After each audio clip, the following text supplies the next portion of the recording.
Hello, Kev Sim Rally here. Welcome back to another video. This is just a quick guide to the Rally Sim Fans installer that will launch you into the game. It gives you a host of options that you can change before going into the game, whereas in the olden days you used to have to change settings in the folders and files, and most of that is sort of gone now. You can do it from the installer. I'm not going to do an install tutorial. Jason Murphy's already got a great one out there, but it was done before the installer was added, so it's quite a recent feature. So if you are going to install it, straightforward. You go onto the website, you install the latest installer, and it goes through everything for you. It's really straightforward. When you are going to start the game for the first time, you'll get a couple of icons. You'll get the NGP6 switcher if you select it, which isn't really required anymore. It's only if you want to go back to like NGP5, or if you want to try the vanilla physics, which there's no real need to do that. Most people will just stick with NGP6. You'll get an icon for the main game, so you can just launch in using the main game and go straight in, or the best way to do it is use the launcher. So if you go onto the launcher, you'll double click it and you'll get this up. So obviously you want to, you probably would have already done all this anyway. You've logged onto the website. When you go into the game, you want to automatically go into your profile. So straightforward, auto login. You want all that on. All this as well, auto navigate. You might as well do that. Show Rally Sim Fans in the main menu. I think that's gets rid of like some of the original game modes, like the Rally School. I think, if I remember right, gets rid of that. So that's quite good if you're new to the game and you're not sure what options you can play around with, because you'll go into some of the game modes and it won't work because it doesn't carry the NGP6 physics over. So I just click all of them. Transparent menu. It just makes the black bars on the menu screen transparent. That's one of them. If you want it, you want it. If you don't, you don't. So some of these options are quite good. So in the past, as soon as RBR would load into a stage, the stage would automatically start counting down, and you could be on your phone or get distracted, and then you look up and the stage has already started. Or some of the stages will start on a slope, and you might not be looking. The stage will start and your car starts rolling down a hill and you'll get a false start. So that's that's one of the options. It might actually be in controls or something there. That might actually be in controls, that one. That's where you pull the handbrake. So this one, press escape for assistance. That's just when you sort of pull over, you get a little message bar. I think that's more for photographs and stuff. If you want to do like photos, you'll get a little warning message which will mess your photo up, so you can get rid of that. Engine head gasket fix, you definitely want to do that. Your FMOD audio, so this is quite a big one. If your volumes in game, if you turn the engine volume down in game, that can really mess with your sounds. The FMOD, your engine volume when you're using FMOD should always be on 100% when in game, and if you want to turn it up or down, you have to do it in this launcher. Otherwise, the original volumes, engine sound start taking over the FMOD. So that's quite a big one. So if you wanted to adjust engine volume, do it in here and not in the actual in-game options. Sound refresh rate, just quality of sound. I've played around with this. I don't notice a massive difference. I think I did try 90, and then I ended up just hitting the middle ground, going for 60. But maybe if you're struggling with FPS or anything like that, you might want to play around with it and lower it. But mine's at 60, and I just keep it there. Physics refresh rate. This is a big one as well. In the past, when NGP6 first come out, anyone who has a 144Hz monitor would, after about an hour's gameplay, the game would start stuttering. And it took a long time to figure out what it was, and it turned out to be related to how often the physics update. So AleksiP managed to find it and fix it. So if you're not running 144Hz, I think you can just use 0 and forget about it. But if you are on 144Hz, stick it to 150, and that will stop that 1 hour stutter appearing. It's a bit of a weird one, that, but yeah, so that's an important fix and an important setting you need to change if you're on a 144Hz monitor. Rally radio is self-explanatory. I've not really tried this. I feel like I should give it a go. Maybe put my iTunes in or something, but I've not bothered. But all this basically does is, in the menus, it replaces the RBR menu music with your own songs or tunes, or you can put your Spotify on or whatever, and then when you go into the stage it stops until you come out the stage again. And so I've not really played around with it, but it is an option that I should try. Pace notes. So use my pace notes. You want to click this. Jan has done a good video on this. So when you look in here, if you've got no stages or you've only got a few stages, it's because you've got to go into each stage for it to create a file. So if you've, say like you're looking for Autovara, for instance, you've got pace notes for it, you've never driven the stage, and you look and it's not here, it's because you've never driven the stage. So start the stage, load into it, come back into this, and it will appear. And then if you've got pace notes, say you've got pace notes from Discord, someone's give you, you just throw them in here. You'd have to do it through the files, but have a look at Jan's video for a more in-depth look at how to do that. Screen and settings, resolution, again self-explanatory, set that to your monitor's resolution. Full screen mode, I think mainly just keep that at normal. I don't think there's any reason that I know of to really put it onto DirectX. I think it can be temperamental. So yeah, full screen mode, normal for me. RBR gaming monitor, obvious, that's the monitor you're playing on. Vsync, I always keep Vsync on this. It helps. If I turn it off, I can get like stutters and stuff. So I don't know if there's any reason to turn Vsync off. There's no point in having like 4,000 FPS on this game, especially if your monitor's only like mine, 144Hz. I don't see the benefit. I know Vsync and FPS can cause like a little bit of input delay, but I've never noticed it in RBR. So for me, I just keep that on. You can experiment with it. Track ID, that's your head tracking stuff. I've never used it, I don't have it. Show FPS counter will show sort of on that screenshot. That's how your FPS will show. I've turned mine off now because I don't really need it. I'm hitting me right frames on almost every stage.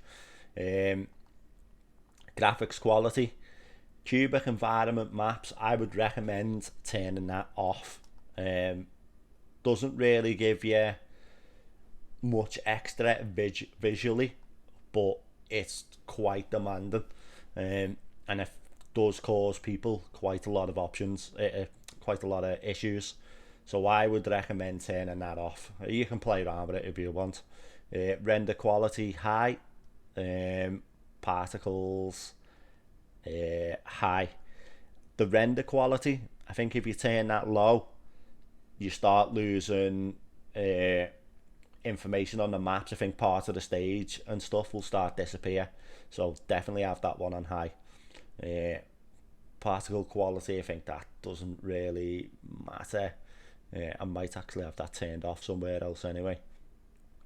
Yeah, I think that I've got them turned off there anyway. So render car shadows, again, I just keep it off because I don't see my shadows when I'm in game, so there's no point in the computer rendering stuff that I'm not seeing. So turn that off, in my opinion.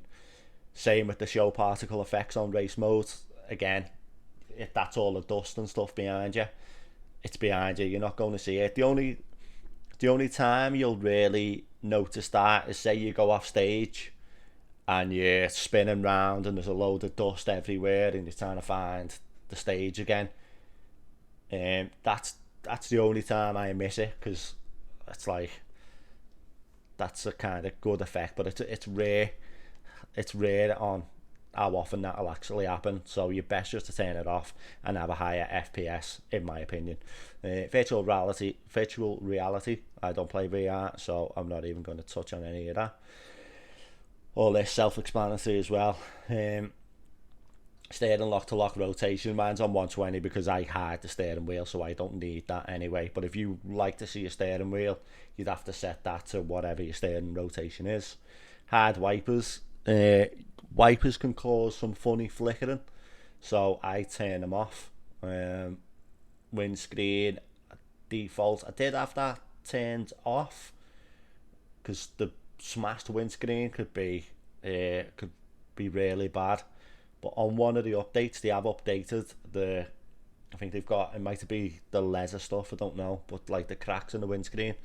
So I put it to default, but I've not actually noticed it yet. So I don't know if I've turned it off somewhere else or what. But anyway, disable shaking in internal view.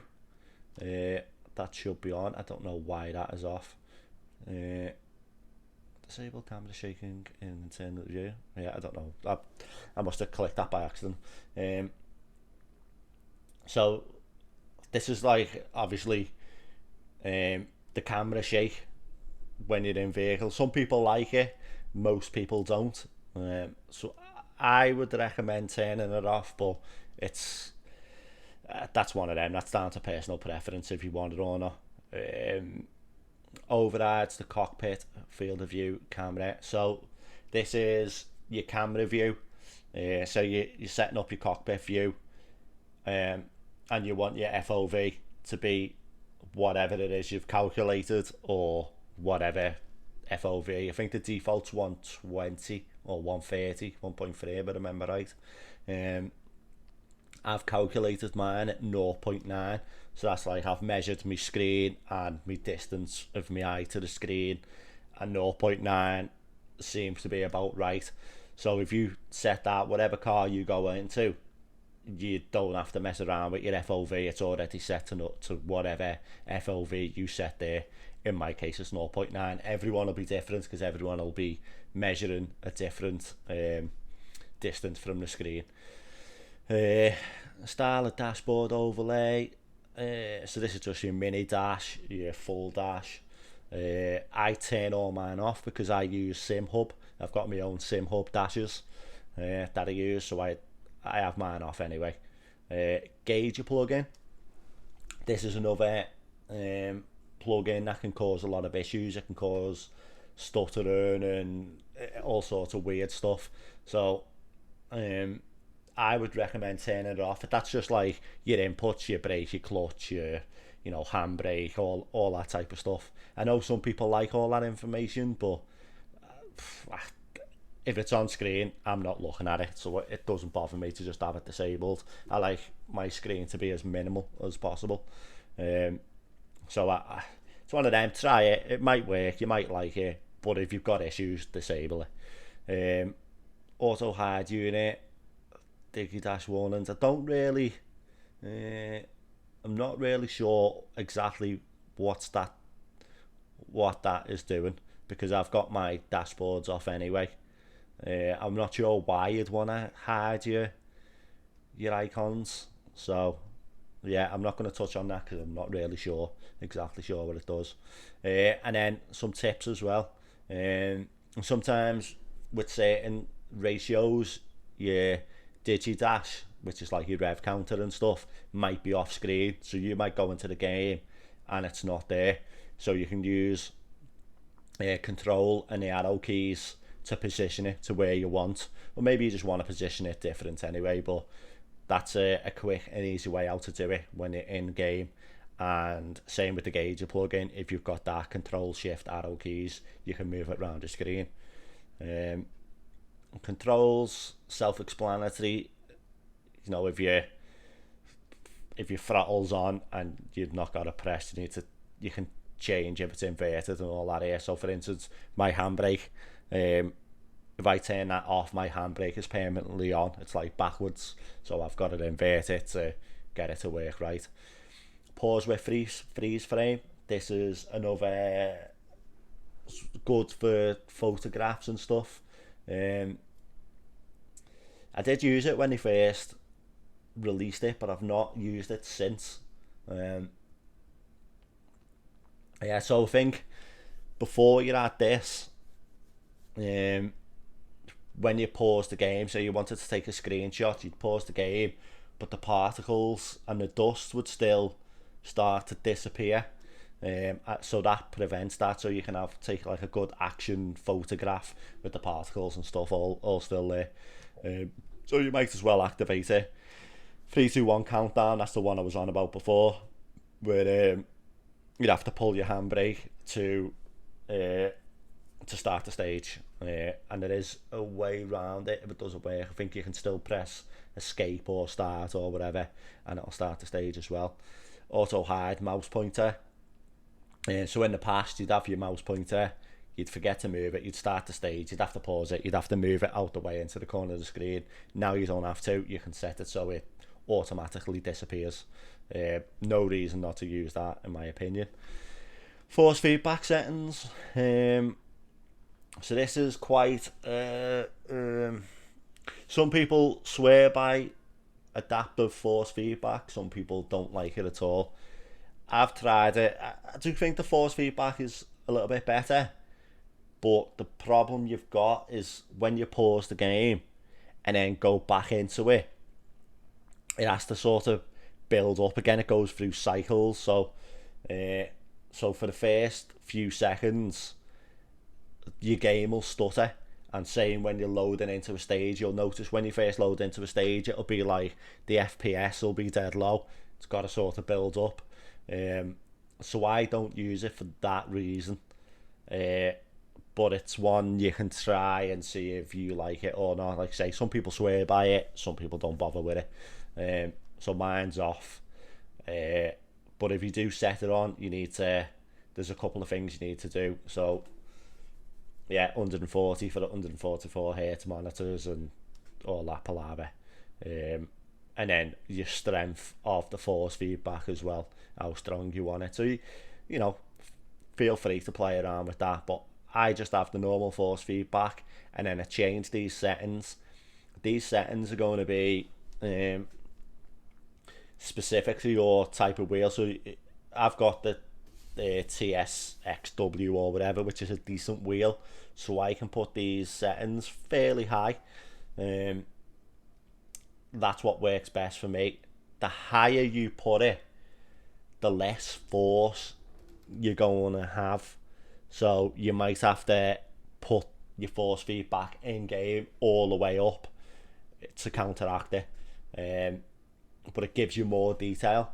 So I've got this set quite nice now. So if you've got a TSXW, you can try those settings and see what you think and see if they work for you. If you've got like a T300, you might have to knock 50 or 100 off. Maybe go on to like Google, have a little look on the forums and see what values have worked best for other people with your wheel. But for me with the TS, they work really nice for me. I like it how it is. I think the default's like 100 if I remember right, but anyway. Tips and little links and stuff here. So if you've got issues, rather than just going onto Discord and just sort of trying to get people to do it for you, have a look through these links first and see if you can find the answer to what you're looking for. Most of the time the answers are already there, and all the information that you need. So worth looking at the tips and documents, because the lads in the forums, in the Discord, are constantly answering the same questions over and over and over and over again. I don't know how they have the patience for it, but they do, and that's taking them away from where they could be improving the game. They could be working on the next updates and stuff like that, but they seem to constantly be having to answer the same stuff, and most of the time the answer is really easy to find in these documents, or I think there's a web form that they might have now or on the website. So boys that marveling people and stopping them from doing something more important like improving the game, go through these documents first and have a look. Telemetry. I will say a quick little tip for you. If your wheel isn't registering when you're trying to set it up in game, I think it's quite common with Logitech wheels. Put your steering rotation as low as it'll go, and then when you're trying to register it, turn the wheel really quick, and that should pick it up, and then you can go back and set it to like 540 or whatever you're going to put it onto. That's a question that gets asked all the time. Telemetry. So this is for my sim hub dashers and stuff. So I've got like tire pressure and wear overlay that I have, and obviously all your engine stuff and all that type of stuff as well. So this is, if you've got sim hub, it'll go through how to do this, but this is, you've got to put this number in and put the UDP telemetry on. The racing telemetry, only put that on if you're using it and you're looking at the data, because otherwise I think the file will build up really quick, and you'll have loads of information and data in there taking up space that you don't need. Someone is working on a new telemetry tool which will make this a lot easier. In the past you had to download another program, and it was convoluted and a pain in the ass to do it, but hopefully in the future there's going to be a nice easy update to actually make some proper use of this. But for now, if you're not using it, make sure you've got it turned off. Plugins, self-explanatory. So gauge a plugin, I've got that turned off because I don't like it. Th8 Shifter plugin, I might do another video where I go through some sort of important plugins that you really should download if you're using certain peripherals like the Th8 Shifter and stuff. So this is basically just all your plugins. Turn them on when you're using them. If you're not using them, you probably won't have them installed anyway. So yeah, that's it for now. Yeah, I'll probably do a video where I go like the Th8 Shifter plugin. Like, they can't get hold of the guy who created it, this guy. So this isn't automatically installed because they can't contact the author to get the permission for them to just automatically have it in the installer. And because like the Rally Sim Fans guys have actually got models, unlike certain other people, they won't just steal people's mods and put them in the launcher without permissions. So that's why some of these quite sort of plugins that you really need aren't automatically in there. It's because they can't find the author to get the permission. Yeah, but yeah, that's a quick one for now. Rambling on a little bit, so I'll let this one go. But yeah,